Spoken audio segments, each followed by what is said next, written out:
Yo, what up? Welcome to Mo Boxing No Problem. I'm Jose Morales Jr. and I'm joined with my co-host Zeke. And today we got a special guest. We got pro boxer, undefeated, 18-0, Richardson Hitchins. How's it going, Richardson? What's up? I'm doing good. I'm doing good, doing great. Glad to hear it, man. Thank you so much for making the time to join us on our platform. Yes, sir. No problem. Uh, Thank you for for having me. anytime, man. First question we got for you. It's rather generic. I'm sure you get asked this all the time, and it's how did you get into boxing? Uh, I started boxing when I want to say, 12, 13 years old. I always used to like to fight in the streets. And I was like, you know what? If I learn like karate or boxing, I'll learn how to beat somebody up more in the streets. And Yeah. then I always used to watch WWE, and then Floyd Mayweather once came on to WWE, and he was like talking a lot of shit to like the Big Show. He still ended up winning. When I started YouTubing his name, I started seeing that he's talk shit in boxing. He always wins. So I started. I found a boxing gym. It was free, thankfully, because my mom couldn't afford boxing lessons. So I found a gym and I went into the gym. I fell in love with the sport. I fell in love with the smell of the gloves, the hand wraps. It was just so cool to me. It was like me putting on a costume and just boxing, and I just knew that I wanted to just be really good at it, and I wanted to be something like Floyd, talk shit, back it up, and just be a special type of fighter in what I do. Yes, sir. And so far you're doing it, Richardson. So, we're looking forward to kind of seeing that continue. Thank you, thank you. And who was your favorite wrestler from the WWE days? Favorite wrestler had to be Rey Mysterio, or I used to like Rey Mysterio, and I was crushed when Eddie Guerrero died. Oh yeah, Eddie, man. Yeah, Those that's true. I two, feel you. those two are on my list too. And then Stone Cold Steve Austin. Yeah, I was more of a Rey Mysterio. I like his backflips and shit. When they took off his mask, when they beat him up so mad and he kind of ripped half of his mask off, I was Oh yeah. fucked up. My heart was broken. And then Richardson, can you tell us a little bit about your amateur career? What were some of your major accomplishments? Two-time Golden Glove champion. I don't even know how many nationals I won. Olympian. Just I don't know. I can't even tell how many nationals and stuff I won, but I won a few nationals. My biggest accomplishments, I would say, is going to the Olympics, is making it to the Olympics and winning the Golden Gloves two times. So that was some of the highlights of my amateur career. That's big. And then there's two names that stood out from your amateur days, and that was Jaron Boots Ennis and Virgil Ortiz Jr. Do you recall fighting them, and what can you tell us about those fights? I really don't remember fighting Virgil because I remember when I fought Virgil, it was towards the end of my amateur career, and I really didn't care if I didn't care for the tournament really. It was just like I was just in the tournament, just kind of like I'm gonna get this last tournament over with, and I'm gonna go turn pro. Yep. When I fought Virgil, it was a close fight. A lot of people thought I won. Obviously, you know how this shit go. A lot of people thought I won, and he ended up walking away with the victory. And it was it wasn't a fight where I can remember. Fighting Boots, I definitely remember. I remember because Boots fought a kid that beat me. The kid was like number one in the nation at the time, and he beat me the year before that in the nationals. And I fought Boots. I mean, he fought Boots in Philly because the kid was actually from Philly. So him and Boots end up fighting in Philly, and Boots stopped him. So Oof. I'm like, if this kid beat me and Boots stopped him, who the fuck is this Boots guy? Like, and I gotta fight this Boots. So Boots already came into the nationals as this kid that nobody known because he was never on the national scene, but he was kind of like the boogeyman. Like, who the fuck is this guy? I'm hearing he's beating the shit out of dudes in Philly. So when me and Boots fought, I was Boots' first fight in the tournament, and I already fought once, and that was Boots' first fight in the tournament. So everybody came around our ring from Danny Gonzalez, Shakur Stevenson. I don't know if I got familiar with a guy named Isidro or Ruben Villa. All the guys from Yeah, that in the nationals and stuff all Yep. came around the ring. Like our ring was flooded to watch the fight. And me and Boots put on a great fight, and it was a good fight, a close fight. It was a kind of fighting somebody like me, but bigger. It was kind of fighting like a guy that had the same type of style as me, but Boots was always taller, bigger, and stronger. So it was a great fight. That's why I really remember the first time I shared the ring with Boots. And that's wild. It was the first fight when it has like the feeling of being a final. Right, right, right. That's what I'm saying. You know how that amateur shit go. Like it's basically the finals, and after that, Boots stopped everybody in the tournament. Like me and Boots was the first, like the no, I'm lying. Actually, he fought Josue Vargas Mm. in the finals, and he didn't stop him. He gave him like 3 8 counts. Josue, it takes 4 8 counts to get stopped. Josue got away by one Got 8 about count. one. Boots was gonna stop him. So when me and Boots fought, it was kind of like a back and forth fight. It was like back and forth, back and forth. And his dad was like, "Oh my," his dad kind of. We were probably 16 at that time, but Boots' dad already knew, like at that age, like this kid was gonna see him in boxing a long time because his dad kind of like attached himself to me from that first day he watched me and Boots fight. Because he probably was like, damn, my son be killing people. So, all right, this Richardson Hitchins kid, like he can fight, like he's good. And then it was that was dope. I remember that shit like yesterday. For sure, for sure. And now let's talk about your pro debut. You know, you debuted in Brooklyn, March 2017 on the Keith Thurman, Danny Garcia card. What were your emotions heading to your first pro fight? That's crazy. You asked me about that right now. I actually just watching the recap to my pro debut yesterday. Oh, nice. Yeah, we can hear you. Hello?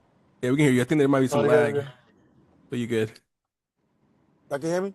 Yep. Yeah. Yeah, I'm sorry. The connection is a little messed up. I'm crossing the bridge. All good, man. All good. Yeah. No, yeah, it's crazy how y'all asking me about my pro debut. Me and my girlfriend was actually just watching like the recap of my pro debut yesterday. And I was like telling her, she was like, "How did you feel?"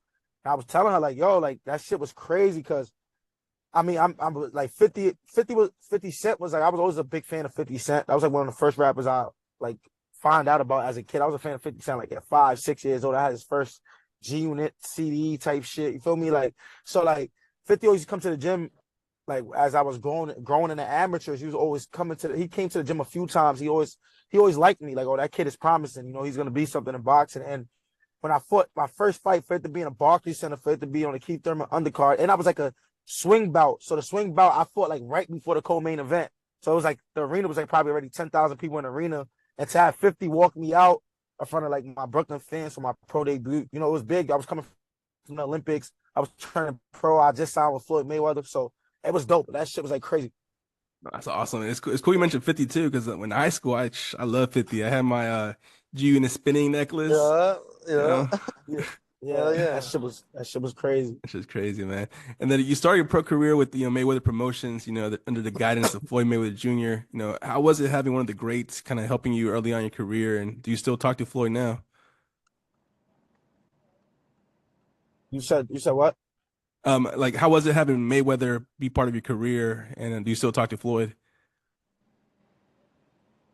Um, Having Floyd, when as far as like a part of my career, it wasn't like it wasn't. It was cool in the beginning, you know, because I was always a Floyd fan, you know, as a kid being 18, 19 from the hood, and you sign a Floyd Mayweather, everybody in your hood is like happy for you and everything. It was cool, but I felt like if I would have signed with like a promoter that like Eddie Hearn or some or a top rank, I felt like I would have been further in my career at this point. So I mean, like I said, I don't have nothing to say bad about Mayweather Promotions because at the end of the day, they did get me to, I don't know, 13-0 or something.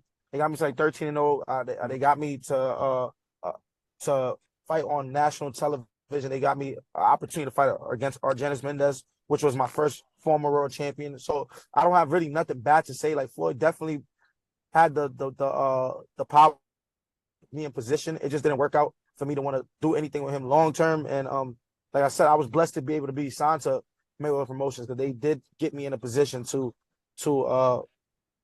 you know start to elevate in my professional career.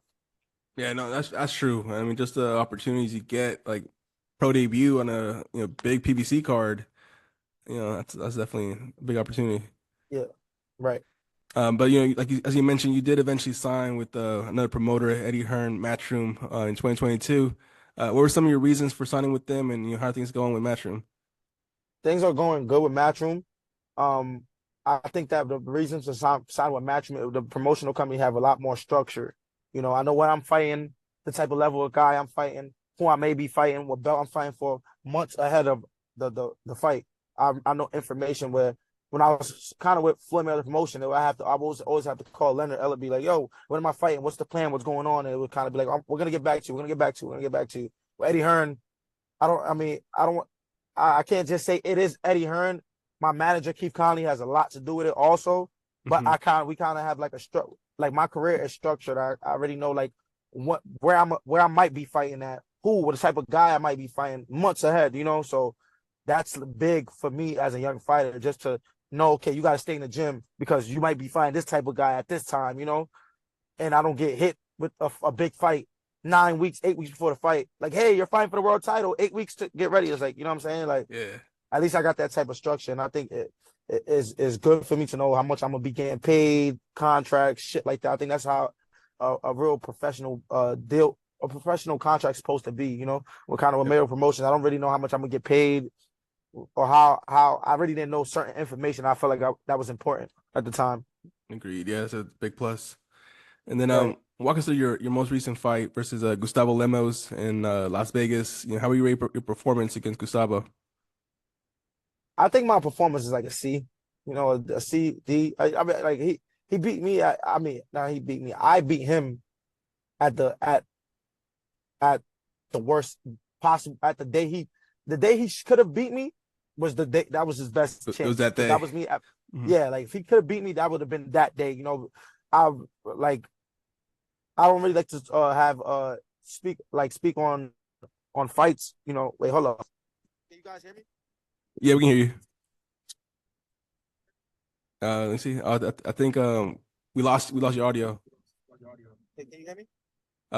Faintly, we can hear you. Y'all can hear me? Yes. Yeah, just quiet. Oh, it's too low. It's too low. Yeah, it's low. Yeah.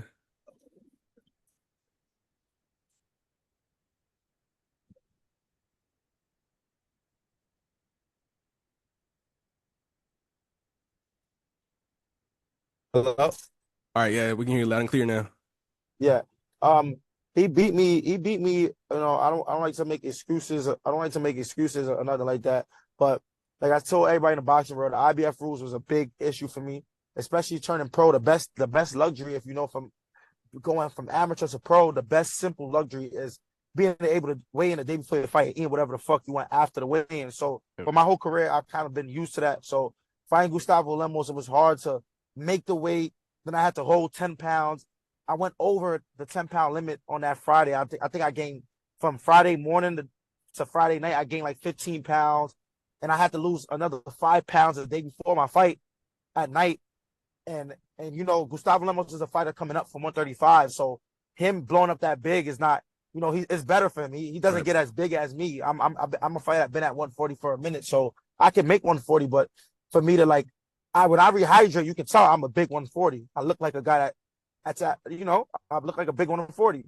So I think that it was like that took away a lot from my conditioning, and I also had hand injuries during the camp. I don't make no excuses. My hand didn't hurt in the fight when I needed it, but I felt like in the beginning of the fight I really wasn't throwing my right hand as much because it had pain, so I didn't really want to throw it. So I just felt like if he was gonna beat me, it would have been that day. But I think he put up a great fight, and like I said, that was me with a C/D class performance. Yep. And then you brought up a good point with the IBF rehydration limit, of 10 pounds for the next day. It's definitely a challenge. You're also highly ranked by two other organizations. You're number 3 in the WBO, number 5 with the WBC. Would you consider, pushing for a title shot with the other orgs, or would you still prioritize the IBF title shot first? No. Of course, I got the title shot with the IBF, which is important, to say I can fight for a world title and to be able to know that, all right, if worst come to worst, we have the IBF as a secured, but I definitely want an opportunity for all the other belts too. So we'll just have to wait and see. Right. That makes perfect sense. And then, what were your thoughts on the Devin Haney versus Ryan Garcia fight and all the aftermath that followed that? I thought it was a great fight. I thought Ryan performed. I think Devin just met a guy that was younger, young, fast, strong, and was live. Had the attributes, had the size, had the pedigree. Ryan been at the highest level as a professional and as an amateur. So Ryan do know what he was doing in there, and Ryan he was just too much for Devin for that night.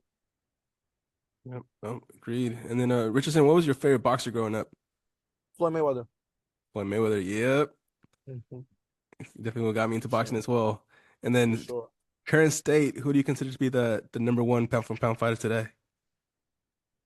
Terrence Crawford. Vince Crawford. Yeah. You looking forward to that August 3rd fight in LA? Yeah, I think it's gonna be another test for Terrence Crawford to test his greatness again as a top pound for pound fighter. Yeah, another, going for another title, another weight class. That's gonna be huge. Right. All right. Well, looks like we lost Richardson Hitchins. I know he was driving on the way to the gym, so we probably, lost reception somewhere along the way. But we do want to thank Richardson for his time for today's interview. We just had about 3 more questions left, but we can always get him back on the channel and get those questions asked. Make sure you follow him on social media. On Instagram, it's Richardson Hitchins, and on Twitter he is Richardson. I know we'll be tuning in for the next fight announcement and looking forward to that, next great performance. So again, thank you, Richardson, and thanks everyone else for tuning in. Later.